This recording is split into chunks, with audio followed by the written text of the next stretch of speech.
আসসালামু আলাইকুম ভিউয়ার্স, আশা করি সবাই ভালো আছেন, সুস্থ আছেন। ভিডিওর প্রথমেই সবাইকে জানাই শুভেচ্ছা ও অভিনন্দন।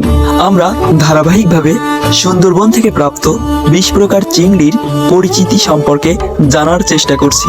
বিগত 2টি ভিডিওতে আমরা গলদা ও বাগদা চিংড়ি সম্পর্কে জেনেছি। এরই ধারাবাহিকতায় আজকে আমরা হরিণা চিংড়ি নিয়ে বিস্তারিত জানবো। স্কিপ না করে ভিডিওটির শেষ পর্যন্ত আমার সাথেই থাকুন। ধন্যবাদ। হরিণা চিংড়িকে আমরা খড়খড়িয়া চিংড়ি বলেও ডাকি, কারণ এটি সর্বদা খড়খড় করে আওয়াজ করে। ইংরেজিতে এটিকে বলা হয় ইয়েলো শ্রিম্প এবং বৈজ্ঞানিকভাবে বলা হয় মেটাপেনিয়াস মোনোসেরোস। অন্য চিংড়ির মতো এটিও মাথা, দেহ এবং লেজ এই 3 ভাগে বিভক্ত। হরিণা চিংড়ির মাথার পিছন থেকে লেজ পর্যন্ত কালো একটি রেখা দেখা যায়। এর শরীরে ঘন ও নীলাভ বাদামি রঙের ফোঁটা ফোঁটা চিহ্ন রয়েছে।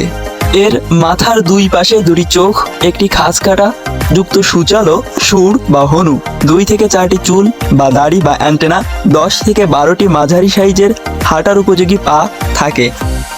এছাড়াও এর বুকে 5 থেকে 6 জোড়া ছোট ছোট মাংসপেশি বা পা থাকে, যেগুলো সাঁতারে সাহায্য করে।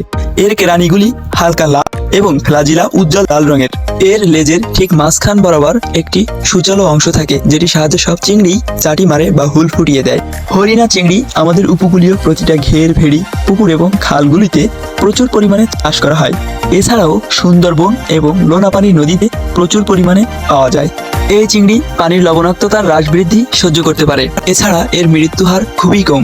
সাধারণত প্রতিটি চিংড়ির ওজন প্রায় 30 গ্রামেরও কম হয়, তবে এটির ওজন সর্বোচ্চ 160 গ্রাম পর্যন্ত হয়। এছাড়াও পুরুষ চিংড়ি প্রায় 15 সেন্টিমিটার এবং স্ত্রী চিংড়ি প্রায় 20 সেন্টিমিটার পর্যন্ত লম্বা হয়। সাধারণত বাগদা চিংড়ির সাথে ঘেরে এদের চাষ করা হয়।